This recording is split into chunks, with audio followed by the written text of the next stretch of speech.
தமிழன் தொலைக்காட்சி நேயர்களுக்கு வணக்கம். இன்றைய நெற்றிக்கண் நிகழ்ச்சியில் எம்மோடு இணைந்திருக்கின்றார் ஜனநாயக மக்கள் முன்னணியின் கம்பஹா மாவட்ட அமைப்பாளரும் வத்தலை மாபோலை முன்னாள் நகர சபை உறுப்பினருமான சுப்பிரமணியம் சசிகுமார் அவர்கள். வணக்கம். வணக்கம். வணக்கம். நேரடியாக விவாதத்துக்குள் செல்லலாம் என்று நினைக்கின்றேன். கம்பஹா மாவட்டத்தில் அரசியல் நிலவரம் எப்படி இருக்கிறது? அதாவது குறிப்பிட்டு சொல்ல போலுமானால் ஜனாதிபதி மற்றும் பொது தேர்தலுக்கு பின்னர். நிச்சயமாக ஜனாதிபதி தேர்தலிலே உங்களுக்கு தெரியும், இன்றைய ஜனாதிபதியாக இருக்கின்ற எங்களுடைய அருண்குமார் திசாநாயகர் அவர்கள் மாபெரும் வெற்றியை ஈட்டிருந்தார். அதற்கு பின்னதாக பாராளுமன்ற தேர்தலிலும் கம்பா மாவட்டம் மட்டுமல்ல முழு இலங்கையுமே அவர்கள் வெற்றி பெற்றிருக்கின்றார்கள். தெரியும் உங்களுக்கு, 159 பாராளுமன்ற உறுப்பினர்களை பெற்றிருக்கின்றார்கள். அந்த வகையில் கம்பா மாவட்டத்தில் அவர்கள் அதிகப்படியான சீட்டுகளை பெற்றிருக்கின்றார். நாங்கள் போட்டியிட்டு எங்களுடைய கட்சியாக ஐக்கிய மக்கள் சக்தியிலே 3 உறுப்பினர்கள் வெற்றி பெற்றார்கள். மக்கள் பல கனவுகளோடு எதிர்பார்ப்போடு வாக்களித்திருந்தார்கள்.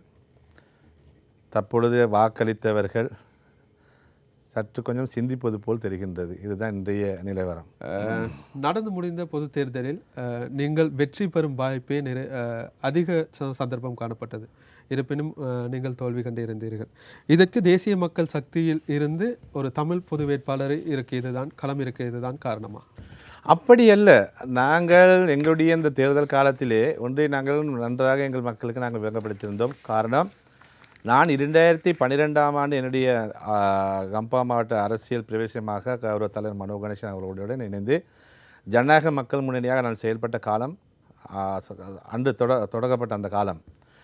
என்னுடைய எண்ணம், எப்பொழுதும் நான் சிந்திப்பது, கம்பா மாவட்டத்தில் எங்களுடைய பாராளுமன்ற உறுப்பினர்கள் அல்லது மாகாண சபை உறுப்பினர்களை நாங்கள் எங்கள் மக்களுக்கு பெற்றுக் கொடுக்க வேண்டும் என்கின்ற ஒரு உணர்வோடு உறுதியாக நான் அன்று முதல் இன்று வரை நான் செயற்பட்டு கொண்டிருக்கின்றேன். காரணம், கம்பா மாவட்டத்தில் எங்களுடைய தமிழ் பேசும் மக்களுடைய வாக்குகள் குறைஞ்சபட்சமே இருக்கின்றன. கிட்டத்தட்ட 54 வாக்காளர் கொண்ட மாவட்டமாக தான் எங்களுடைய மாவட்டத்தில் இருக்கின்றன. ஆகவே நாங்கள் எங்களுடைய உறுப்பினரை உருவாக்க வேண்டும் என்கின்ற அந்த எண்ணத்தை 2012ஆம் ஆண்டு விதைத்து விட்டோம். ஆனால் அன்று விதைத்து படிப்படியாக நாங்கள் முன்னேறி வந்திருக்கின்றோம். அதை புரிந்து கொள்ள வேண்டும். காரணம், 2015ஆம் ஆண்டும் நாங்கள் தேர்தலில் போட்டு 17,300 வாக்களை பெற்று 2020ஆம் ஆண்டு 23,300 வாக்களை பல தடவை நான் சொல்லியிருக்கின்றேன். ஏன் இதை எங்கள் மக்கள் உணர வேண்டும் என்றதற்காக. இம்முறை இந்த தேர்தலில் 7,500 வாக்கு தான் எனக்கு கிடைக்கப்பெற்றன. ஆனால் ஒவ்வொரு முறையும் விட இம்முறை சரியான முறையில் சிந்தித்து எங்களுடைய மக்கள் வாக்களித்திருந்தால் மூன்றாவது வெற்றியாளராக நான் பாராளுமன்றத்துக்கு சென்றிருக்கிறேன். காரணம், 18,85,000 வாக்காளர் கொண்ட அந்த மாவட்டத்தில் எங்களுடைய மக்களுடைய வாக்கு 54,000 வாக்காளர் கொண்ட எங்களுடைய அந்த மாவட்டத்திலே குறைஞ்சபட்சம் 150% வாக்களித்திருந்தால் கூட நான் வெற்றி பெறுவதற்கான வாய்ப்பு இருந்தது. காரணம், இம்முறை ஐக்கிய மக்கள் சக்தியிலே 3வது வெற்றியாளராக சென்றவர் 24,000 சொச்சம் வாக்குகள் தான் பெற்றிருந்தார். ஆனால் எங்களுடைய மக்கள் அதை தவறு விட்டுவிட்டார். காரணம், பொதுவாக பெருவாரியாக வெற்றி பெறுகின்ற ஒரு கட்சியிலே கடைசியாக பாராளுமன்றத்துக்கு செல்ல இருப்பவர்கள் கூட குறைந்தபட்சம் கடந்த காலங்களில் நாங்கள் எடுத்துக்கொண்டால் 66,000 வாக்குகளில் தான் கடைசியாக வெற்றி பெற்று சென்றிருக்கின்றார். இம்முறை இந்த தேர்தலிலே என்பிபியை சார்ந்த ஒருவர் 54,000 சொச்சம் வாக்குகளை பெற்று ஒருத்தர் தான் சென்றிருக்கின்றார். அப்படியான இந்த சூழ்நிலையில் எங்களுடைய மக்கள் ஒரு தமிழ் பிரதித்துவம் வேண்டும் என்று எண்ணி சரியாக வாக்களித்திருந்தால் எங்களுக்கு 23,600 வாக்கு தான் தேவைப்பட்டன. அதை சிந்தித்து வாக்களித்தால் எங்களுடைய கம்பா மாவட்ட ஒரு தமிழ் பிரதித்துவம் பாராளுமன்றத்திலே இன்று இருந்திருக்கக்கூடிய வாய்ப்பு இருந்தது. அதை நழுவ விட்டு விட்டார்கள். பரவாயில்லை. அப்படியாக இருக்கும் பட்சத்தில் கூட என்பிபியில் களமிறங்கிய ஒருத்தரை சரி வெற்றி பெற செய்திருக்கணும். அவருக்கு கிட்டத்தட்ட 44,000 வாக்குகளை வழங்கியிருக்கின்றார்கள். சகல இன மக்களும் வாக்களித்திருக்கிறார் என்று நான் நினைக்கின்றேன். ஆனால் அவருக்கும் வெற்றி பெற முடியவில்லை. இருந்தாலும் பரவாயில்லை. அவர் எங்கள் மக்களுடைய வாக்குகளை, அவர் அரசியலிலே பிரபலம் இல்லாத ஒருவராக இருந்தாலும் கூட கட்சி சார்ந்து அனைத்து மக்களும் வாக்களித்திருக்கின்றார்கள். அவர் அந்த கட்சிக்காக பெற்றுக் கொடுத்த வாக்கு 44,000 வாக்குகள். அந்த 44,000 வாக்குக்காக எங்களுடைய பிரதேசத்தில் இருக்கின்ற எங்களுடைய மக்களுக்கு இருக்கின்ற குறைபாடுகளை அறிந்து இந்த அரசாங்கத்திலே அவர்கள் அதை சரி செய்து கொடுக்க வேண்டும் என்று இந்த நேரத்தில் நான் கூறிக்கொள்ள விரும்புகின்றேன். நீங்கள் கூறியது போன்று கடந்த ஜனாதிபதி தேர்தலும் சரி, பொது தேர்தலிலும் சரி, பெரும்பாலான வேட்பாளர்கள் களமிறக்கப்பட்டிருந்தார்கள். இதற்கான காரணம் என்னவென்று நீங்கள் நினைக்கிறீர்கள்?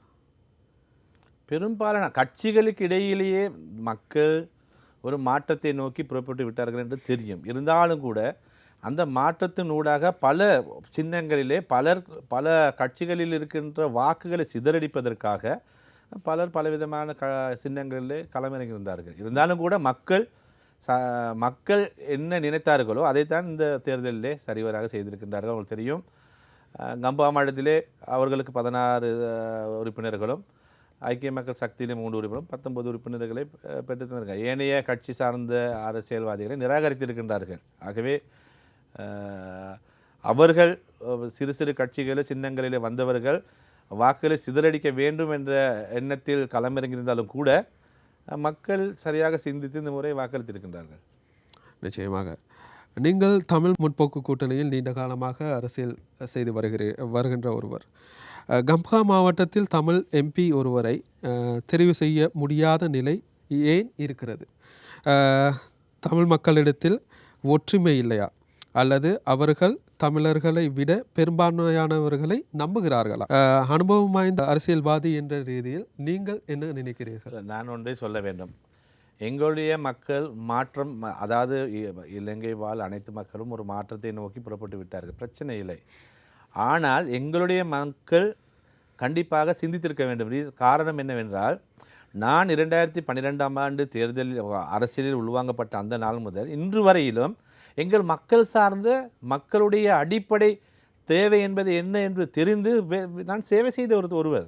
நான் சேவை செய்யவில்லை என்று எவரும் சொல்ல முடியாது. பாடசாலைகளாக இருக்கட்டும், ஆலயங்களாக இருக்கட்டும், பள்ளிவாசல்களாக இருக்கட்டும், கம்பா மாவட்டம் முழுக்க என்னால் முடிந்ததை நான் செய்து காட்டியிருக்கின்றேன்.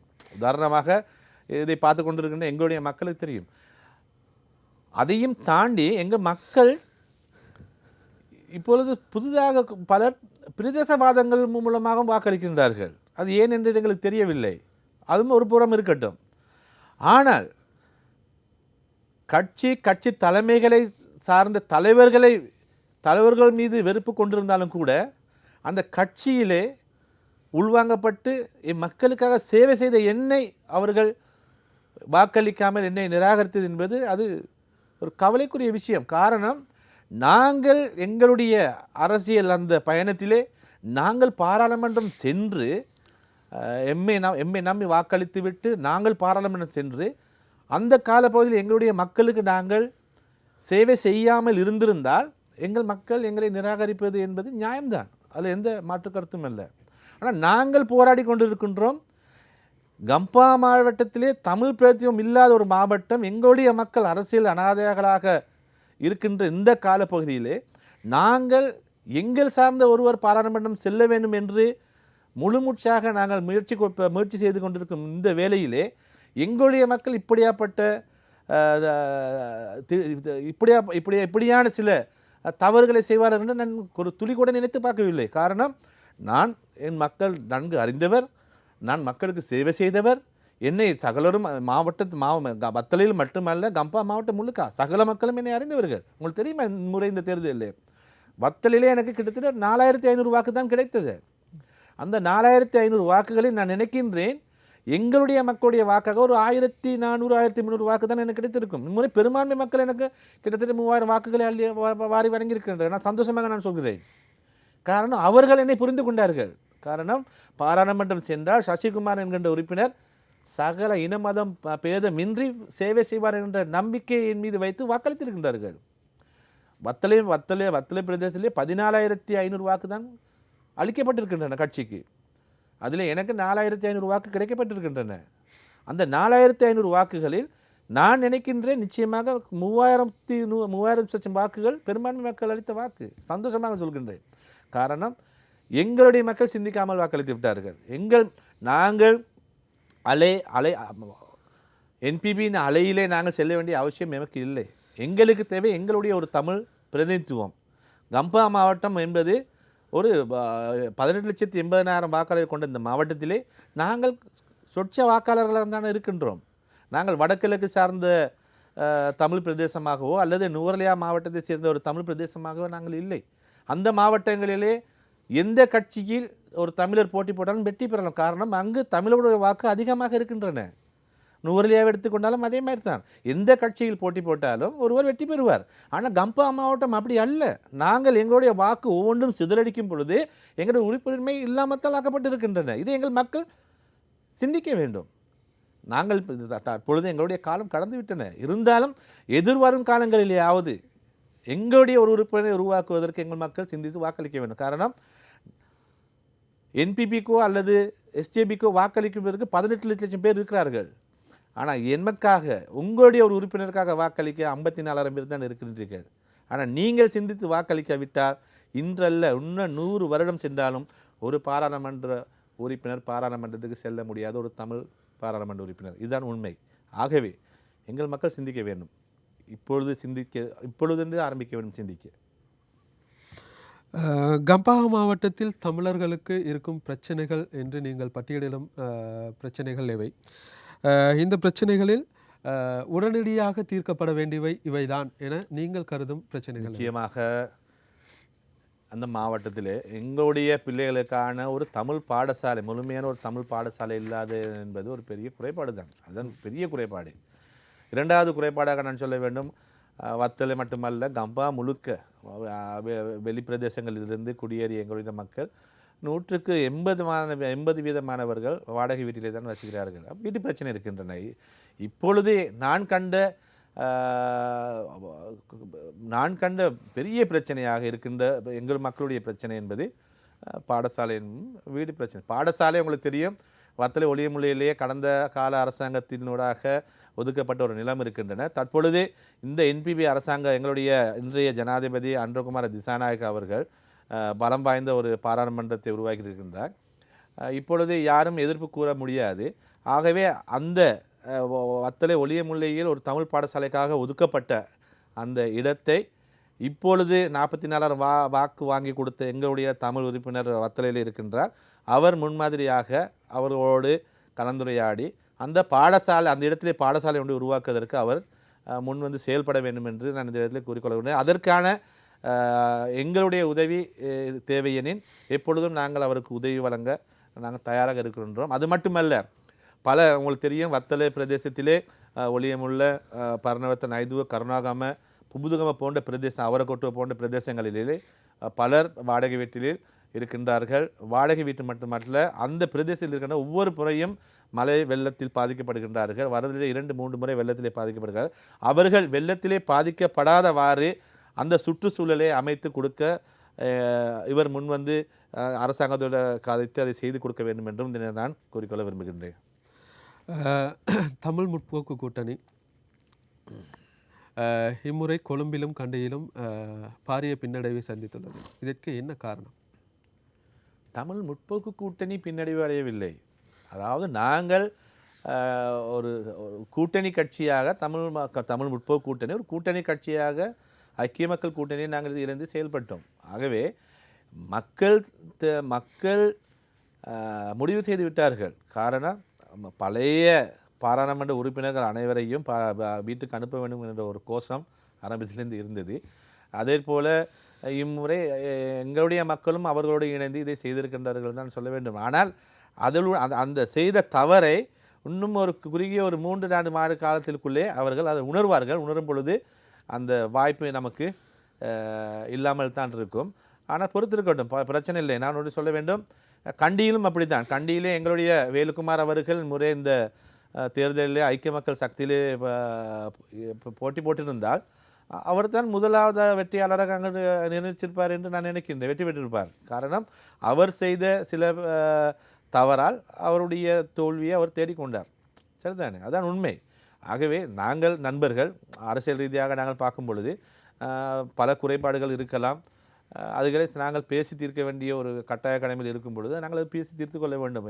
எடுத்தவுடன் முடிவுகள் தவறான முடிவுகள் எடுக்கும் பட்சத்தில் இப்படியான விளைவுகள் தான் ஏற்படும். இதனால் இன்று கண்டியிலே ஒரு வெற்றிடம் காணப்படுகின்றன. எங்களுக்கு தான் ஒரு பிரதிநிதி இப்போ எங்கள் மலையக மக்களுடைய ஒரு பிரதிநிதியாக கண்டி மாவட்ட மக்களுக்காக இருந்த ஒரு பிரதிநிதித்துவம் இன்று இல்லாமல் போயிருக்கின்றன. இப்போ இல்லாமல் போயிருக்கின்றன.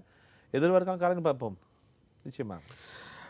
ஐக்கிய மக்கள் சக்தியின் தேசிய பட்டியலில் உங்களது கட்சியின் தலைவர் மனோகணசேனின் பெயர் உள்ளடங்கப்பட்டுள்ளதா? அப்படியாயின் அதனை ஏன் இன்னும் சஜித் பிரேமதாச அறிவிக்கவில்லை? இப்படிதான் நாங்கள் ஒரு கூட்டணியாக தமிழ் முற்போக்கு கூட்டணி ஒரு கூட்டணி கட்சிக்குள்ளே ஐக்கிய மக்கள் கூட்டணியாக நாங்கள் பல ஒப்பந்தங்களின் மூடாக காட்சியாத்தின் கூடாக தான் நாங்கள் இந்த தேர்தலை களமிறக்கின்றோம். அந்த வகையில் எங்களுடைய கட்சி சார்ந்து எங்களுக்கு ஒரு சீட் இருக்கின்றன, தேசிய பட்டியல் எங்களுக்கு கொடுக்கப்பட்டிருக்கின்றன. அது அவர்களுடைய கட்சியின் உள்வீட்டு பிரச்சனைகளால் இன்று சுட்டம் தாமதமாகி கொண்டிருக்கின்றன. இருந்தாலும் எங்களுக்கு அது கிடைக்கப்பட்டிருக்கின்றன. நிச்சயமாக பாராளுமன்றம் எங்களோட கௌரவ தலைவர் மனோகணேசன் அவர்கள் பாராளுமன்றம் கூடிய விரைவில் செல்வார். நாங்கள் அங்கு பிச்சை கேட்கவில்லை, கை கட்டி கெஞ்சி கேட்கவில்லை. நாங்கள் எங்களுடைய ஒப்பந்தத்தின் அடிப்படையில் அவர்கள் எங்களுக்கு கொடுத்துத்தான் ஆக வேண்டும். அதைத்தான் கொடுக்கிறார்களே தவிர பலர் பல வழியிலே பல சமூக வளங்களிலே தனக்கு ஏற்ற மாதிரி சில பதிவுகளை செய்து கொண்டிருக்கிறார்கள். அவர்கள் குருடர்கள் என்று தான் சொல்ல வேண்டும். காரணம், நாங்கள் ஒரு கூட்டணியாக ஒரு கட்சியிலே இணைந்து செயல்படும் பொழுது ஒரு கூட்டணிக்குள்ளே ஒரு ஒப்பந்தம் இருக்கின்றன. அந்த ஒப்பந்தத்தின் அடிப்படையில் ஒரு கூட்டணி கட்சிக்கு ஒரு தேசிய பட்டியல் வழங்கப்பட வேண்டிய ஒரு கட்டாய கடப்பாடு சஜித் பிரேமதாச அவர்களுக்கு இருக்கின்றன. அதை அவர் வழங்கிவிட்டார். ஆனால் இன்று உங்களுக்கு தெரியும், பாராளுமன்றம் 16ஆம் தேதி வரைக்கும் ஒத்திவைக்கப்பட்டிருக்கின்றன.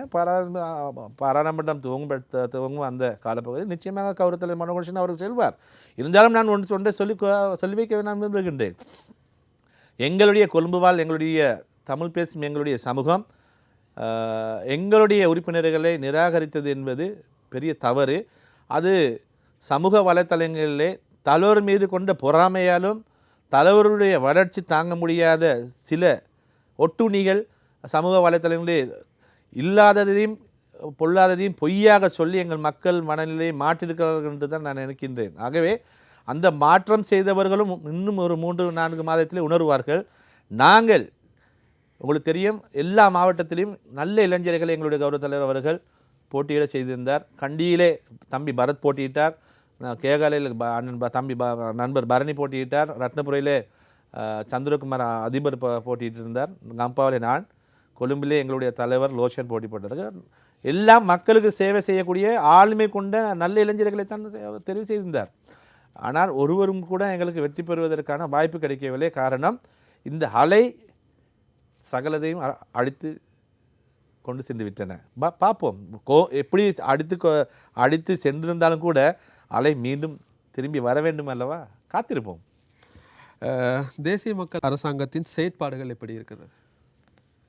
தேசிய மக்கள் சக்தியின் செயற்பாடுகள் குறிப்பிட்ட இந்த 1.5 மாத காலப்பகுதிக்குள்ளே நாங்கள் பார்க்கும் பொழுது அவர்கள் மேடையிலே அழகான வர்ணம் பூசிய வார்த்தைகளை பிரயோகம் செய்து முழுமையாக 100% பொய்யான கூற்றுகளை முன்வைத்து மக்களை கவர்ந்து இன்று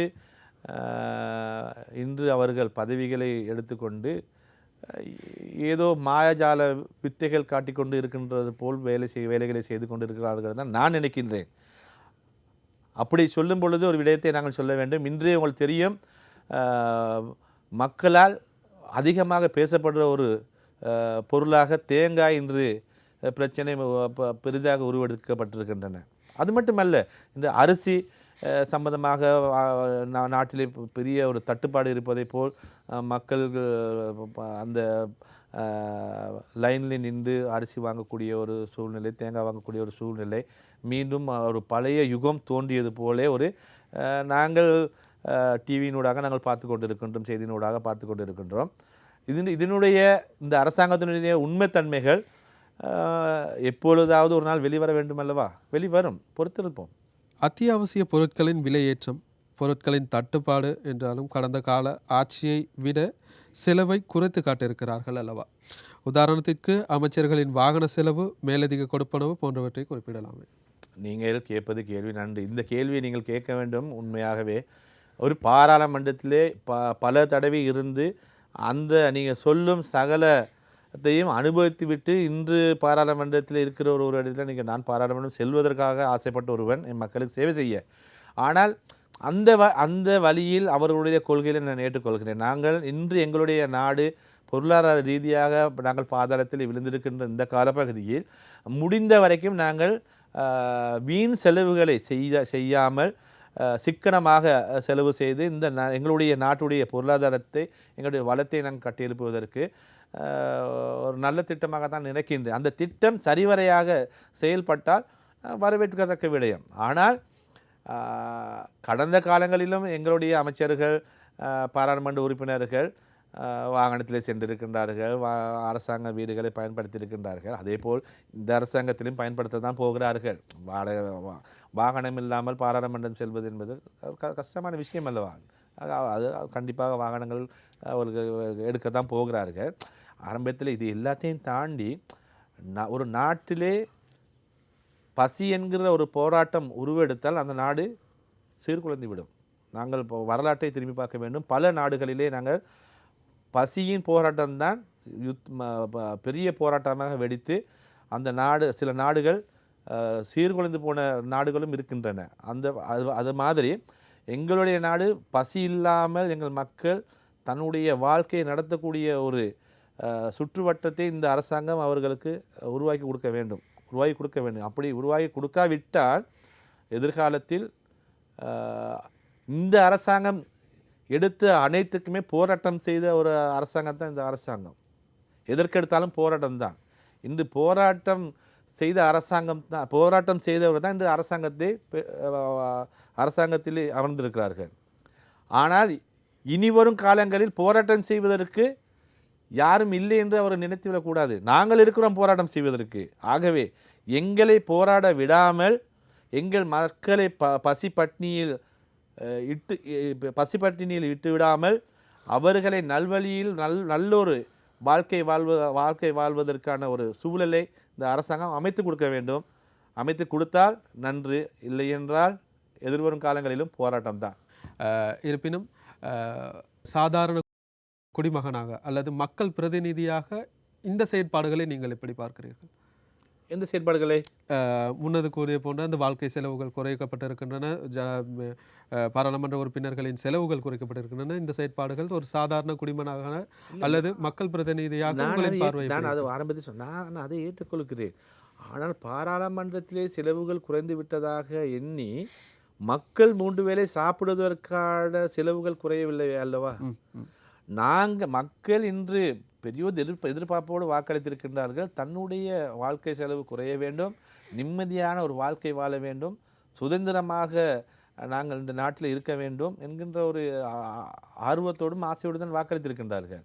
அது எங்களுடைய பாராளுமன்றத்தில் உள்ளவர்கள் அல்ல, எங்களுடைய மக்களுக்கு அது கிடைக்கப்பெற வேண்டும். மக்கள் அதற்காகத்தான் காத்திருக்கின்றார்கள். தேசிய மக்கள் சக்தி அரசாங்கத்தின் மீது பல விமர்சனங்கள் வந்து கொண்டிருக்கின்றன. இந்த அரசில் நீங்கள் பார்க்கும் நல்ல விடயங்கள் என்ன, தீமையான விடயங்கள் என்ன, பட்டியலிட முடியுமா? நல்ல விடயங்கள் என்று சொல்லும் பொழுது நீங்கள் இப்போ கூறியது போன்று இன்று பாராளுமன்ற உறுப்பினர்களுடைய வரப்பிரசாதங்கள் அனைத்தும் ரத்து செய்யப்படும் என்று அவர்கள் பல இடத்திலே பல மேடைகளில் கூறியிருக்கின்றார்கள். அப்படியாக கூறியவர்கள் இன்று சில வரப்பிரசாதங்களை பெற்றுக்கொண்டு தான் இருக்கின்றார்கள். சரிதானே?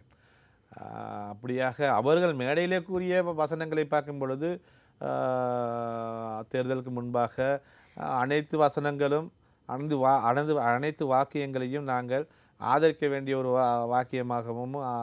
வாக்கியமாகத்தான் இருக்கின்றன. ஆனால் இன்றைய செயற்பாடுகளை வைத்து பார்க்கும் பொழுது அவர்களுடைய அன்றைய மேடை பேச்சுக்கும் இன்றைய செயற்பாட்டுக்கும் நிறைய வித்தியாசம் இருக்கின்ற. உங்களுக்கு தெரியும், இன்றைய இந்த அரசாங்கம் என்பது கடந்த அரசாங்கத்தில் இருந்த எங்களுடைய ஜனாதிபதி ரணில் விக்ரமசிங்கே அவர்கள் கொண்டு சென்ற அந்த பாதையிலே தான் இவர்கள் பயணித்து கொண்டிருக்கின்றார்கள். அந்த பாதையிலே எந்த விதமான மாற்று பாதையில் இவர்கள் பயணிக்கவில்லை. அவர் கொண்டு வந்த அந்த பாதையிலே தான் இன்று முழுமையாக பயணித்து கொண்டிருக்கிறார்கள். இவர்கள் சிஸ்டம் சேஞ்ச் என்கின்ற ஒரு வார்த்தையை சொல்லியிருந்தேன். அந்த சிஸ்டம் சேஞ்ச் இன்னும் வரவில்லை என்று தான் நான் நினைக்கின்றேன்.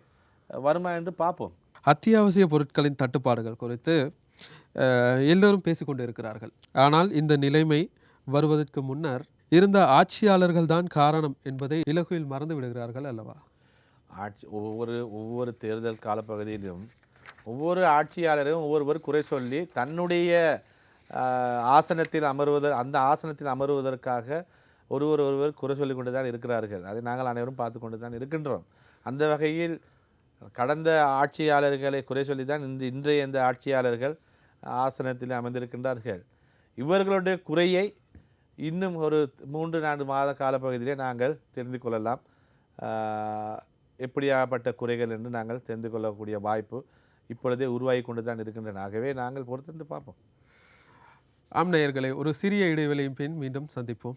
தமிழ் பேசும் மக்களின் கருத்துரிமை காவலன், தனித்துவமான பாதையில், உண்மை தன்மையில், நம்பகமான பத்திரிகையாக உங்கள் தமிழன் பத்திரிகை. நாளாந்த மற்றும் வாராந்த வெளியீடாக உங்கள் கைகளில். பிரதிகளுக்கு முந்துங்கள். உங்களின் அரசியல் எதிர்கால நோக்கம் என்ன? மாகாண சபை தேர்தலில் அல்லது உள்ளூராட்சி சபை தேர்தலில் போட்டியிட எண்ணம் உண்டா? நல்ல கேள்வி. காரணம், இம்முறை இந்த தேர்தலிலே எங்களுடைய மக்கள் என்பிபியை ஆதரித்திருக்கின்றார்கள். வத்தலைவாழ் எங்களுடைய மக்களும் ஆதரித்திருக்கின்றார்கள். இப்படியாப்பட்ட சூழ்நிலையில் எதிர்வரும் காலங்களில் நாங்கள் உள்ளூராட்சி மன்ற தேர்தலிலே டெலிஃபோன் சின்னத்திலே போட்டியிடுவதா அல்லது எங்கள் மக்கள் விரும்பும் ஒரு தனி சின்னத்திலே போட்டியிடுவதா என்கின்ற ஒரு கேள்வி எனக்குள்ளே இருந்திருக்கின்றன. எங்களுக்கான தனிச்சின்னமானது என்பிபி அல்ல. எங்களுடைய தனிச்சின்னம் எங்களுடைய மக்களுக்காக எங்கள் மக்களுக்காக குரல் கொடுக்கக்கூடிய கௌரவ தலைவர் மனோ கணேசன் அவர்களுடைய ஜனநாயக மக்கள் முன்னணி ஏணி சின்னம் எங்களிடத்திலே இருக்கின்றன. அது மட்டுமல்ல, தமிழ் முற்போக்கு கூட்டணி 3 தலைவர்கள், அதாவது எங்களுடைய தலைவர் மனோ கணேசன் அவர்கள், அண்ணன் திகாம்பரம் அவர்கள், அண்ணன் ராதாகிருஷ்ணன் அவர்கள், 3 கட்சிகளும் சேர்ந்த ஒரு கூட்டணி கட்சியாக தமிழ் முற்போக்கு கூட்டணியிலே எங்களுடைய டோச்சி சின்னமும் எங்களுக்கு இருக்கின்றன. பத்தலிலே இருக்கின்ற எங்களுடைய இளைஞர்கள், கல்விமான்கள், புத்திஜீவிகள் எதிர்காலத்திலே நீங்கள் தான் சொல்ல வேண்டும், இந்த உள்ளூராட்சி மன்ற தேர்தல் பிரதேச சபை நகர சபையிலே எங்களுடைய சமூகம் சார்ந்து போட்டியிட எந்த கட்சியிலே போட்டியிட வேண்டும், எந்த கட்சியில் போட்டியிட்டால் வெற்றி பெறலாம் என்கின்றதை நீங்கள் சொல்ல வேண்டும். அதாவது அதற்காக என்பிபி அல்ல, என்பிபி எங்களுடைய கட்சி அல்ல, எமக்கான கட்சி இருக்கின்றன. ஜனநாயக மக்கள் முன்னணி, தமிழ் முற்போக்கு கூட்டணி, 2 சின்னங்கள் இருக்கின்றன. ஒரு சின்னம் ஏணி, இன்னொரு சின்னம் டோர்ச் லைட். நாங்கள் எங்களுடைய இளைஞர்கள் அதிகமாக நகர சபைக்கும் சரி பிரதேச சபைக்கு சபையும் போட்டி எங்கள் மக்களுக்கு சேவை செய்யக்கூடிய வகையிலே நாங்கள் எங்கள் மக்கள் சரியாக தேர்வு செய்து வாக்களித்தார்கள் என்றால் அதிகப்படியான உறுப்பினர்களை நாங்கள் உருவாக்கி கொள்ள முடியும். அந்த விடயத்தில் நான் ஒரு கலந்துரையாடலை எதிர்காலத்தில் ஏற்படுத்த நான் திட்டம் வைத்திருக்கின்றேன். இது சம்பந்தமாக கௌரவ தலைவர் மனோ கணேசன் அவர்களூடாகவும் சில கலந்துரையாடல்களை ஏற்படுத்துவதற்கு நான் சில வழிமுறைகளை செய்து கொண்டிருக்கின்றேன். ஆகவே எங்கள் மக்களுடைய விருப்பத்திற்கு ஏற்பதான் எதிர்வரும் காலங்களிலே நாங்கள் எங்களுடைய அரசியலை கொண்டு செல்வதற்காக முடிவு செய்திருக்கின்றேன் என்று ஒரு கூட்டணி நேரத்தில் நான் கூறி வைக்க விரும்புகின்றேன். காரணம், எங்கள் மக்கள் ஒரு சரியான ஒரு தேர்வை செய்வார்களாக இருந்தால் அவர்கள் சொல்லும் வழியில் செல்வதற்கு நான் தயாராக இருக்கின்றேன். ஆகவே கௌரவ தலைவர் அவர்களோடும் நான் கதைத்து எங்களுடைய இன்று நான் ஒரு ஜனநாயக மக்கள் முன்னணியூடாக ஒரு உறுப்பினராக நான் வத்தலில் இருக்கின்றேன். ஏனைய கட்சியை சார்ந்தவர்களை பற்றி நான் ஒன்றும் குறை சொல்ல நான் விரும்பவில்லை. நாங்கள் இன்னும் பல இளைஞர்களை இந்த பிரதேச சபைக்குள்ளும் நகர சபைக்குள்ளும் நாங்கள் கொண்டு வர வேண்டுமானால் நாங்கள் தனித்து போட்டியிட்டால் தான் அதை நாங்கள் பெற முடியும். ஆகவே இது சம்பந்தமாக இன்னும் ஓரிரு வாரங்களில் சில முடிவுகள் எடுப்பதற்கான வாய்ப்பு நமக்கு இருக்கின்றன. ஆகவே நாங்கள் சரியான ஒரு தெரிவை நாங்கள் செய்வோம் என்று நான் இந்த இடத்திலே கூறிக்கொள்ள விரும்புகின்றேன்.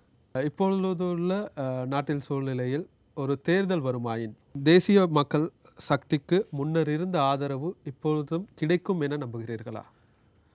அப்படி நான் நினைக்கவில்லை. காரணம், ஜனாதிபதி தேர்தல் என்பது வேறு, பாராளுமன்ற தேர்தல் என்பது வேறு, உள்ளூராட்சி மன்ற தேர்தல் என்பது வேறு. உள்ளூராட்சி மன்ற தேர்தல் என்பது தன்னுடைய கிராமத்தை சரிவரையாக